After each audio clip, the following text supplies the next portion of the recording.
डरा रहे हैं? अरे छत्तीसगढ़ के लोग डरने वाले नहीं है। अरे फॉरेन के एजेंट तो आप लोग हैं। हमने तो इस देश को आजादी दिलाई। आज की जो सरकार है केंद्र में, ये लोकतांत्रिक सरकार नहीं है या लोगों के लिए काम करने वाली सरकार नहीं है। 75 साल में वो इलाका जो आर्थिक इलाके से संबंध था वो निकालकर शाखा ये हमने बनाया। अरे स्टील हमने बनाया, सीमेंट हमने बनाया। तेरे उनके पीछे नोटों की लाठी की शक्ति है तो हमारे पास वोटों की शक्ति। दोस्तों, मैं छत्तीसगढ़ प्रदेश के लोगों को बहुत बहुत धन्यवाद देता हूं, क्योंकि आपने ऐसी शानदार प्लेनरी सेशन छत्तीसगढ़ में मनाई और देश के कोने कोने से 10,000 डेलीगेट यहां पर पहुंचे हैं। कन्याकुमारी से लेकर कश्मीर तक, वेस्ट बंगाल से लेकर गुजरात तक और नॉर्थ ईस्ट के भी कई जगह से यहाँ पर डेलीगेट्स आए हैं। तो सबको एक जगह लाने का काम कांग्रेस पार्टी ने किया। हमारे लोग तैयार है, चाहे वो ईडी की रेड हो, सीबीआई की रेड हो, चाहे कुछ भी हो, हम यशस्वी बना के दिखाएंगे, ये उनका दावा था। और आज वो हम आंखों से देख रहे हैं, ये सभी उन्होंने साबित कर दिया। चाहे कितना भी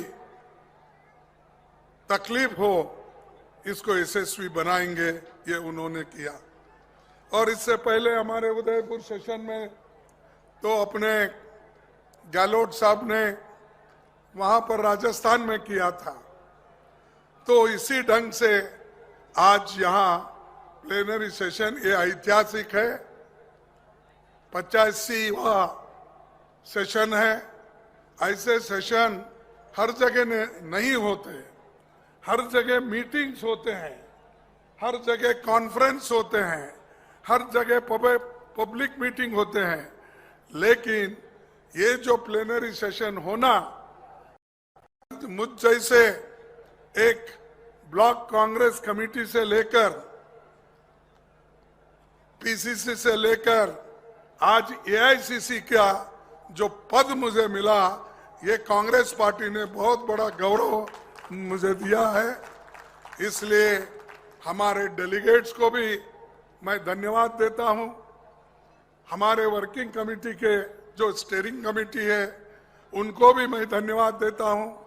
और खासकर सोनिया गांधी जी, राहुल गांधी जी, प्रियंका जी, इन्होंने जो मुझ पर प्रेम जताया और अपना एक भरोसा रखा, उस भरोसे के काबिल रहने के मैं पूरी कोशिश करूंगा। और आज ये भी आपको बताना चाहता हूं कि आज की जो सरकार है केंद्र में,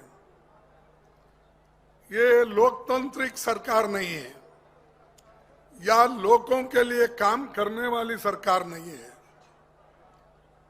ये सिर्फ अपना डिक्टेटरशिप चलाते हैं। हमको आपके ओर से, गरीबों के ओर से, स्त्रियों के ओर से, एससी एसटी लोगों के ओर से कोई बात रखने के लिए वहां पर हमें आजादी नहीं है। कोई भाषण हम करते हैं जनता के हित में, और राहुल जी भी पार्लियामेंट में किए, मैं भी राज्यसभा में अपना भाषण किया, मेरा भाषण भी काट दिया, राहुल गांधी जी का भाषण भी काट दिया। हम कोई गलत शब्द नहीं बोले, हम किसी को गालियां नहीं दिए, हम सिर्फ उनको हिसाब पूछा।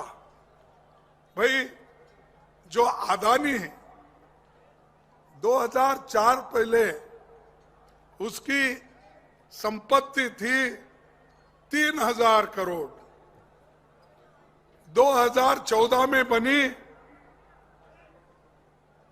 50,000 करोड़ और 2021 से लेकर 23 तक 2.5 साल में अब बनी कम से कम 13 लाख रुपए।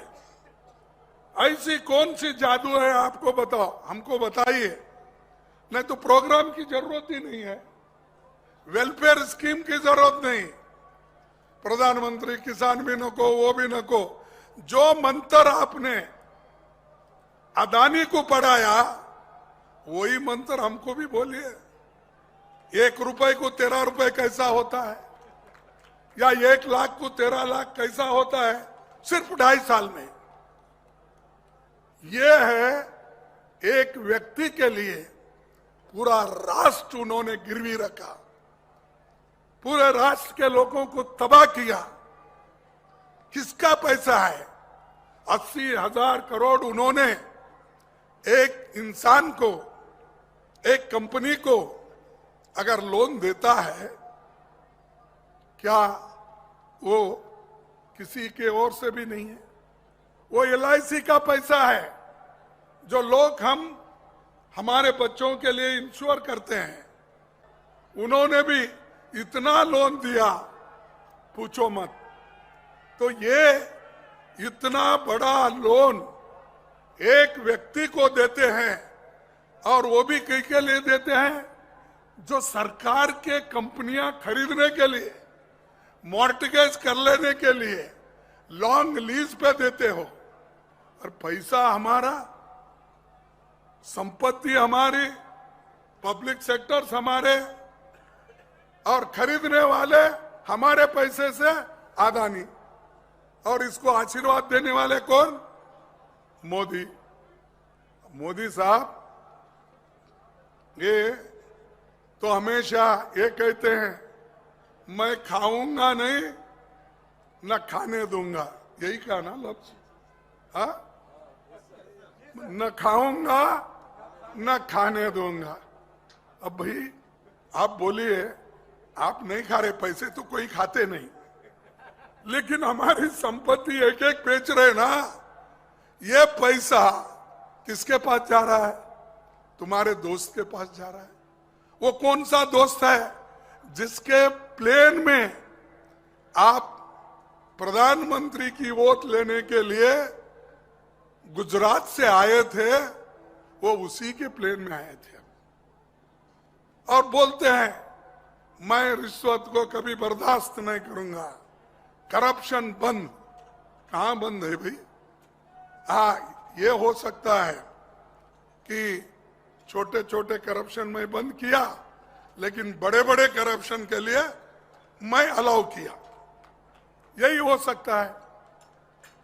और आज यही राहुल गांधी जी ने बोला, हमने बोला, भाई हम पूछते अदानी के साथ आप दिल्ली आए या नहीं, अदानी के साथ आप कितने देशों में घूमे, अदानी आप पहुंचते ही उन्होंने कितने देशों में पहुंचा, अदानी को कितने देशों के साथ आपने वहां के मुखिया से मिलवाया, यही हिसाब पूछ रहे थे। जब हम हिसाब पूछ रहे तो हमारे भाषण गायब, उसमें नहीं, ना किताब में नहीं, ना वहां पर प्रोसीडिंग में नहीं, कहीं निकाल दो। ये अधिवेशन चल रहा है, रेट धड़ाधड़ डाल रहे हैं। किसको डरा रहे आप? अरे छत्तीसगढ़ के लोग डरने वाले नहीं है।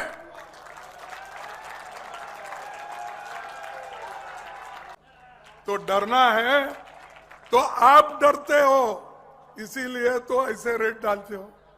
अगर आपको डर नहीं है,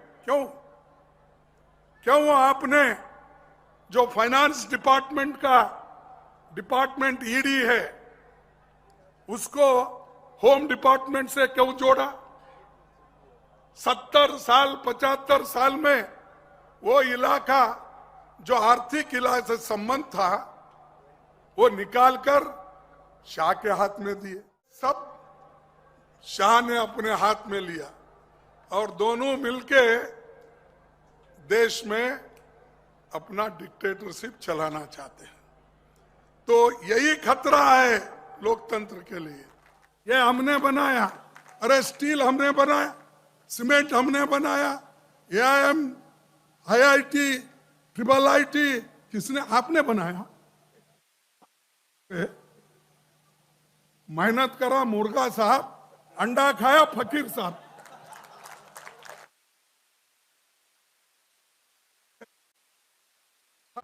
तब हमको बोले ये देशद्रोही है, फॉरेन के एजेंट है। अरे फॉरेन के एजेंट तो आप लोग हैं। हमने तो इस देश को आजादी दिलाई, हम इसको मरने नहीं देंगे और इसको जिंदा रखने के लिए हम हर कुर्बानी के लिए थे। तुम्हारे घर में कोई मरा आजादी के लिए? बताओ, बीजेपी के घर में कोई जेल गया? कितने लोग बीजेपी के RSS के लोग जेल में गए आजादी के लिए? कितने लोग फांसी पे चढ़े? कितने लोग इस फ्रीडम मूवमेंट में भागीदारी? ये तो सरकारी नौकरी में भर्ती होने में लगे थे RSS और बीजेपी के, और हमको बोल रहे कि हमारे पास देश अभिमान है और हम देशभक्त हैं। हम क्या देशद्रोही है क्या? और हमेशा बात उठी कि मेरी छाती 56 इंच की है। अरे तेरी छाती 56 इंच की छाती लेके क्या करना भाई? मोदी अकेला सारे अपोजिशन को भारी है। आप देखे होंगे हमारे राज्यसभा में जब रिप्लाई दे रहे थे, छाती ठोक के कहते थे ये मोदी किसको डरेगा नहीं, सब अपोजिशन को एक मोदी बस है। भाई तेरे जैसे लोग बहुत इस देश में आए और चले गए।